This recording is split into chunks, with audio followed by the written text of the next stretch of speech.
Instagram స్టాకర్ కథ. రచన శిల్పా నాయక్. కథాపఠనం మల్లవరపు సీతారాం కుమార్. రాధ హాస్టల్లో ఉండి ఫైనల్ ఇయర్ ఇంజనీరింగ్ చదువుతోంది. తను ఇన్స్టాగ్రామ్ పెద్దగా వాడదు. బాగా చదివి క్యాంపస్లో జాబ్ సాధించాలన్నది తన కల. ఎందుకంటే రాధ తన ఫ్యామిలీని ఫైనాన్షియల్గా సపోర్ట్ చేయాలని అనుకుంటుంది. ఏ బ్యాక్లాగ్స్ లేకుండా ఉండడానికి తను రాత్రి పగలు కష్టపడి చదువుతోంది. అనుకున్నట్లుగా క్యాంపస్ జాబ్ ఇంటర్వ్యూలో సెలెక్ట్ కూడా అవుతుంది. ఇంకా లాస్ట్ సెమిస్టర్లో కూడా పాస్ అయిపోతే తనకి మంచి ప్యాకేజీతో జాబ్ రావడం ఖాయం.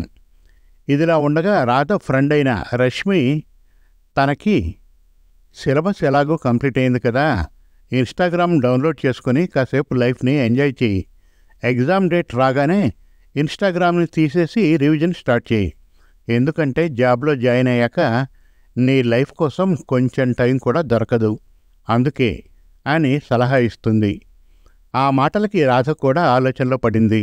నిజమే కదా, తన క్లాస్మేట్స్ అందరి ఫోన్స్లో ఇన్స్టాగ్రామ్, ట్విట్టర్, స్నాప్చాట్ లాంటి సోషల్ మీడియా యాప్స్ ఉన్నప్పుడు తన ఫోన్లో ఎందుకు ఉండకూడదు అని ఆలోచించి ఇన్స్టాగ్రామ్ని డౌన్లోడ్ చేసుకుని అకౌంట్ క్రియేట్ చేస్తుంది.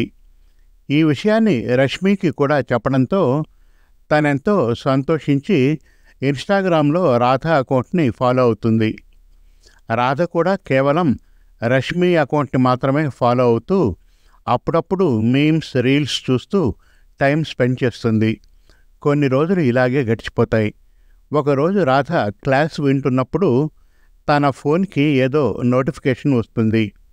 రాధ ఆ నోటిఫికేషన్ని పట్టించుకోకుండా క్లాస్ వింటుంది. రాత్రి నిద్రపోయే ముందు ఫోన్ చెక్ చేయడం రాధకి అలవాటు ప్రకారమే ఫోన్ చెక్ చేస్తే అందులో ఇన్స్టాగ్రామ్లో ఎవరో మెసేజ్ చేసినట్లు చూపిస్తుంది. ఎవరో సాహిల్ 369 అనే ప్రొఫైల్ నుంచి హాయ్ అనే మెసేజ్ చూసి రాధ కొంచెం కంగారు పడుతుంది. ఈ విషయాన్నే ఫోన్లో మూవీ చూస్తూ ఉన్న రష్మికి చెబుతుంది. విషయం మొత్తం విన్న రష్మి నవ్వుతూ, ఇంత చిన్నదానికే ఇంతలా టెన్షన్ పడుతున్నావా అని చెప్పి మళ్ళీ నవ్వుతుంది. రాధ దిగులుగా, నేనసలు ఎవరికీ మెసేజ్ చేయను, నాకెవరు ఎందుకని మెసేజ్ చేస్తారు అని రష్మిని అడుగుతుంది. రష్మి మళ్ళీ నవ్వి, ఇన్స్టాగ్రామ్లో ఇంతే, అమ్మాయి పేరు కనిపిస్తే చాలు కొంతమంది అబ్బాయిలు ఇలాగే మెసేజ్ చేస్తారు.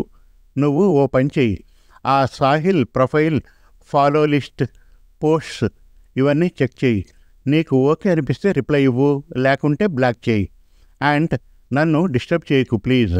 అసలే ఇది థ్రిల్లర్ మూవీ, ఒక్క పాయింట్ కూడా మిస్ అవ్వకుండా చూస్తేనే కిల్లర్ ఎవరో తెలిసేది ప్లీజ్ అని హెడ్ఫోన్స్ చెవిలో పెట్టుకుని ఫోన్లో మూవీని ప్లే చేసుకుని శ్రద్ధగా చూస్తూ ఉంటుంది. రాధ కూడా రష్మి చెప్పినట్లుగా సాహిల్ ప్రొఫైల్, ఫాలోయర్స్ లిస్ట్, పోస్టులు చెక్ చేస్తుంది. అన్నీ నార్మల్గా ఉండడంతో రాధ సాహిల్కి హాయ్ అని రిప్లై ఇస్తుంది. 5 నిమిషాల తర్వాత సాహిల్ నుంచి మళ్ళీ మెసేజ్ వస్తుంది. ఎలా ఉన్నావు రాధ అని. రాధ కూడా నేను బాగానే ఉన్నాను, అసలు నేనెవరో మీకు తెలుసా అని అడుగుతుంది. దానికి సాహిల్, లేదు, కానీ రష్మి ఫాలోయర్స్ లిస్ట్లో నీ అకౌంట్ చూసి మెసేజ్ చేశాను, అయినా టైంపాస్ కోసం ఇలా ర్యాండమ్ అకౌంట్స్కి హాయ్ అని మెసేజ్ పంపుతూ ఉంటాను అని రిప్లై ఇస్తాడు. ఇద్దరూ కాసేపు అలా సరదాగా చాట్ చేస్తూ ఉంటారు. అప్పుడే వార్డెన్ విజిల్ సౌండ్ వినిపించడంతో రాధ బై అని మెసేజ్ పెట్టి లైట్స్ ఆఫ్ చేసి పడుకుంటుంది. తర్వాత రోజు పొద్దున్నే రాధ ఫోన్ చెక్ చేస్తే అందులో సాహిల్ నుంచి 2 మెసేజ్లు ఉంటాయి. రాధ మెసేజెస్ని ఓపెన్ చేసి చదువుతుంది. ఏమైంది, అప్పుడే భయ్యా, సరే గుడ్ నైట్. ఇవి ఆ మెసేజ్లు. రాధ, గుడ్ మార్నింగ్, నిన్న లైట్స్ ఆఫ్ చేసి పడుకునే టైం అయింది, అందుకే బై అని మెసేజ్ చేశా, సారీ అని స్మైలీ ఈమోజీతో మెసేజ్ చేస్తుంది. సాహిల్ నుంచి కూడా వెంటనే ఇట్స్ ఓకే అనే మెసేజ్ వస్తుంది. రాధ ఇలాగే సాహిల్తో చాటింగ్ చేస్తూ కాలేజీకి రెడీ అయి వెళ్తుంది. ఇలా 3 వారాలు గడిచిపోతాయి. రాధకి సాహిల్తో చాటింగ్ చేయడం ఎంతో నచ్చుతుంది.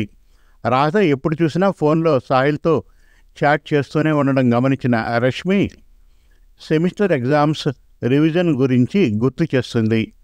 అయినా రాధ ఇవేవి పట్టనట్టుగా సాహిల్తో మనసు విప్పి మాట్లాడుతూనే ఉంటుంది. ఒకరోజు సాహిల్ కలుద్దామా అని అడుగుతాడు. రాధ ఈ విషయం రష్మికి చెబుతుంది. రష్మి వెళ్ళొద్దు అని సలహా ఇస్తుంది. అయినా రాధ తన మాటలు పట్టించుకోకుండా సాహిల్తో ఏ లొకేషన్లో కలుద్దాం అని అడుగుతుంది. సాహిల్ తనని ఒక గ్రౌండ్కి రమ్మని చెబుతాడు. చెప్పినట్లుగా రాధ కూడా మరుసటి రోజు గ్రౌండ్కి వెళ్తుంది. కానీ సాహిల్ మాత్రం అక్కడికి రాడు. తన కోసం రాధ 3 గంటలు ఎదురు చూసినా సాహిల్ జాడ కూడా కనిపించదు. రాధ మెసేజ్ చేస్తున్నా సాహిల్ రిప్లై ఇవ్వట్లేదు. ఇక వెయిట్ చేసినా వాడు రాడని తెలుసుకున్న రాధ అక్కడి నుంచి వెళ్ళిపోతుంది. కానీ వెళ్తూ ఉండగా తన దుపట్టా గ్రౌండ్ గేట్లో చిక్కుకుంటుంది. ఎంత లాగినా దుపట్టా రాకపోవడంతో సాహిల్ మీద కోపంతో ఆ దుపట్టాని అక్కడే వదిలేసి హాస్టల్కి వెళ్ళిపోతుంది. రూమ్లోకి వెళ్ళగానే రష్మి రాధకి తన ఇంటర్నల్ మార్క్స్ చూపిస్తుంది. రాధ సాహిల్ కోసం కాలేజీకి వెళ్ళలేదు కాబట్టి తన ఇంటర్నల్ మార్క్స్ గురించి రష్మిని అడుగుతుంది. రష్మి తన ఫోన్లో రాధ మార్క్స్ ఉన్న పిక్చర్ చూపిస్తుంది. అది చూసిన రాధకి ఒక్కసారిగా గుండె ఆగినంత పనవుతుంది. అన్ని సబ్జెక్ట్స్లో మినిమం పాస్ మార్క్స్ వచ్చాయి. రష్మి ఇప్పుడు కూడా రాధకి కొన్ని రోజులు ఫోన్ పక్కన పెట్టి చదువు మీద ఫోకస్ చేయి అని సలహా ఇస్తుంది. ఈసారి రాధ దాన్ని సీరియస్గా తీసుకుని ఇన్స్టాగ్రామ్ అన్ఇన్స్టాల్ చేసి రివిజన్ స్టార్ట్ చేస్తుంది. అప్పుడప్పుడు సాహిల్ గుర్తొచ్చినా వెంటనే తన మైండ్ని డైవర్ట్ చేయడానికి వేరే పనులు చేసేది. సెమిస్టర్ లాస్ట్ ఎగ్జామ్ రోజు రాధ ఎగ్జామ్ సెంటర్కి బస్సులో వెళ్తున్నప్పుడు ఒక అబ్బాయి తన పక్కన వచ్చి కూర్చుంటాడు. రాధ ఎవరు అన్నట్లు వాడి వైపు చూస్తుంది. అప్పుడు ఆ అబ్బాయి, హాయ్, నేను సాహిల్, గుర్తుపట్టావా అని చెప్తాడు. రాధ షాక్ అవుతుంది. ఎందుకంటే ఇన్స్టాగ్రామ్ ప్రొఫైల్లో ఉన్న అబ్బాయి వేరు, ఈ అబ్బాయి వేరు. రాధ కంగారు పడ్డం చూసిన సాహిల్, ఏమైంది, నా మెసేజెస్కి ఎందుకు రిప్లై ఇవ్వడం లేదు అని క్యాజువల్గా అడుగుతాడు. రాధలో కొంచెం భయం మొదలవుతుంది. అప్పుడే బస్సు ఎగ్జామ్ సెంటర్ దగ్గర ఆగి దిగేవాళ్ళు దిగాలి అని కండక్టర్ అరవడంతో రాధ సీట్ నుండి లేచి డోర్ వైపు వెళ్తుంది. కానీ సాహిల్ రాధ చేయి పట్టుకొని తన వైపు లాగి, చెప్పు రాధ, ఎందుకు రిప్లై ఇవ్వట్లేదు అని కొంచెం కోపంగా అడుగుతాడు. సాహిల్ బిహేవియర్కి రాధ కళ్ళల్లో నీళ్లు తిరుగుతాయి.